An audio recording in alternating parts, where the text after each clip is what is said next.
Hi friends, இன்றைக்கி வந்து மகாநதி எப்படி இருந்துச்சுன்னு வாங்க பார்க்கலாம். ஸோ இன்றைக்கி வந்து நேற்று க்ளோஸ் பண்ணாங்க இல்லையா restaurant Kaveri Nivin conversation. So அதே கண்டினியூட்டி தான் இன்றைக்கி. ஸோ அவங்க வந்து ரெஸ்டாரண்ட்டில் பேசிக்கினது ஆஃப்டர் செக்கப்புக்கு அப்புறம் வந்து பேசியிருந்தாங்க இல்லையா. ஸோ அதே தான். ஸோ காவேரியும் நிவின் ரெண்டு பேரும் ஃபீல் பண்ணுற விஷயம் அப்படின்னு பார்த்தீங்கன்னா, நிவின் வந்து இதை எல்லார்ட்டையும் சொல்லிவிடுங்க அப்படின்ற மாதிரி தான் சொல்கிறாரு. விஜய் கிட்டே எல்லாருக்கிட்டும் அப்டேட் பண்ணிடலாம் அப்படின்ற மாதிரி சொல்கிறாரு. பட் காவேரி வந்து அதுக்கு வந்து உடன்பாடலை. ஸோ நான் வந்து என் மூலிமா தான் சொல்லணும், நீங்கள் வந்து இது வரைக்கும் யாருக்கிட்டையும் தெரியப்படுத்திக்காதீங்க ஃப்யூச்சரில் அப்படின்னு. இல்லை நிவின் வந்து யோசிச்சுட்டு, இல்லை என் மூலிமா இந்த விஷயம் வெளியே போகாது அப்படின்ற மாதிரி சொல்கிறாரு. ஸோ காவேரி இதுதான் நான் தெரியப்படும் அவர்கிட்ட நான் தான் வந்து முதல்ல சொல்லணும். இன்கேஸ் வந்து வேறு மூலிமா அவர் காதுக்கு போச்சுன்னா அது அந்த அளவுக்கு நல்லா இருக்காது.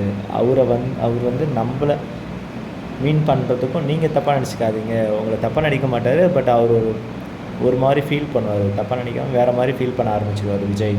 ஸோ அதனால் விஜய்க்கு வந்து நான் சொல்லி அவருக்கு தெரிகிற விஷயம் தான் நல்லாயிருக்கும். அது மட்டும் இல்லாமல் எல்லாருக்குமே என்னுடைய மூலிமா தெரிஞ்சால் நல்லாயிருக்குன்ற மாதிரி பேசிக்கிட்டு இருக்காங்க.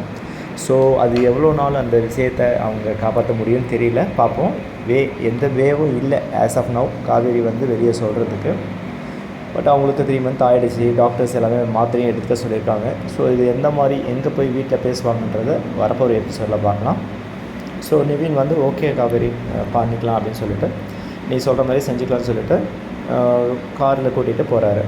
ஸோ போகும்போது தான் இந்த கான்வர்சேஷன் கார்லேயும் நடக்குது. கார்லேயும் இதை பற்றி தான் கண்டினியூஷன்ஸாக பேசிட்டு வந்துட்டுருக்காங்க. ஸோ அதுக்கப்புறம் நம்மளுடைய சீரியலில் பார்த்திங்கன்னா நம்ம விஜயும் வெண்ணிலாவும் போயிட்டு வந்தாங்க இல்லையா, ஹாஸ்பிட்டலுக்கு போகிறேன்னு சொல்லிட்டு.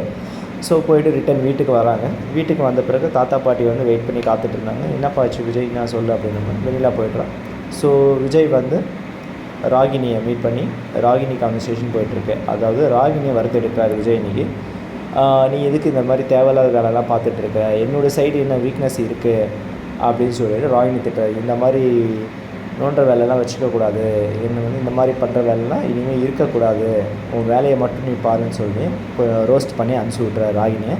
ராகினி எதுவும் பேசலைங்க, சைலண்ட்டாக மூவ் ஆகிடுறாங்க. நான் பார்த்துக்கிறேன் அப்படின்ற மாதிரி அவங்க வில்லதனத்தையும் ஆரம்பிக்கல. ஸோ சைலண்ட்டாக மூவ் ஆகிடுறாங்க. ஸோ இதுக்கப்புறம் நம்ம தாத்தா பாட்டி விஜயை பார்த்து, என்னப்பா விஜய் என்ன முடிவு பண்ணியிருக்கிற, வெண்ணிலா பற்றி என்ன பண்ணலான் இருக்கிற அப்படின்னு தாத்தா கேட்குறாரு. ஏப்பா விஜய், வெண்ணிலாவோட ரிலேஷன்ஸ் மதுரையில் இருக்கிறாங்கன்னு சொல்லிட்டு தூரமாக எங்கேயும் இருக்கிறாங்கன்னு சொன்னாங்க அப்படின்னு. ஸோ விஜய் வந்து அதுக்கு ரிப்பீட் பண்ணுறாரு. ஆமாம் தாத்தா, ஸோ அவங்க ரிலேஷன் இருக்கிறாங்க, நான் அதுக்கு தான் இப்போ இன்றைக்கி மதுரைக்கு போகலான் இருக்கிறேன் அப்படின்ற மாதிரி சொல்லுது. ஸோ வெண்ணிலா வந்து மதுரை தான் போகல, ஸோ மதுரைக்கு போகலாம் அப்படின்ட்டுருக்கேன். பாட்டி சொல்கிறாங்க, நீ போய் பார்க்கலாம்ல, இல்லை நீ அவகிட்ட வெண்ணிலா கிட்டே எந்த மாதிரி சொல்லி அவளை ஒத்துக்க வரையோ கன்ஃபார்மாக அவளை கூட்டிகிட்டு போய் விட்டுறணும். ஸோ அந்த மாதிரி நீ பேசி அவளை வந்து கன்வின்ஸ் பண்ணு.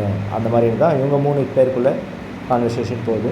பட் விஜய் வந்து மதுரைக்கு போகிறேன்றாரு. பட் பிஃபோர் தட் காவேரியை பார்த்துட்டு போவாரா, அவங்க வீட்டில் எல்லாம் பேசிட்டு போவாரா என்னன்னு புரியல இது வரைக்கும். ஸோ பார்ப்போங்க ஃப்ரெண்ட்ஸ், வரப்போகிற எபிசோடில் எந்த மாதிரி வந்து கொண்டு போகிறாங்கன்றதை நான் உங்களுக்கு அது தெளிவாக உங்களுக்கு அப்டேட் கொடுக்குறேன். சரிங்களா? ஸோ நம்ம சேனலை சப்ஸ்கிரைப் பண்ணுங்கள், ஷேர் பண்ணுங்கள், லைக் பண்ணுங்கள். தேங்க்யூ.